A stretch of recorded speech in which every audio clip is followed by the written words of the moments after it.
Глава республики Сэн Николаев осмотрел объекты, где торгуют продовольственными товарами в Якутске. В том числе посетил крупнейший гипермаркет города «Айгуль».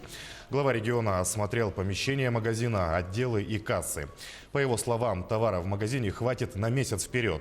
Кроме того, на складах имеется запас продуктов сразу на несколько месяцев. Исходя из этого, нет никаких предпосылок для возникновения перебоев с поставками. Также сообщается, что в ближайшее время не ожидается повышения цен на товары первой необходимости. Кроме того, «Айгуль» на 40% повысил число доставок на дом через программу PriceBox. Такая же ситуация у нас и по другим крупнейшим оптовым поставщикам нашего города. Поэтому хочу сказать, что никаких перебоев по поставкам ни продовольствия, ни непродовольственных товаров на Якутск нет и не будет.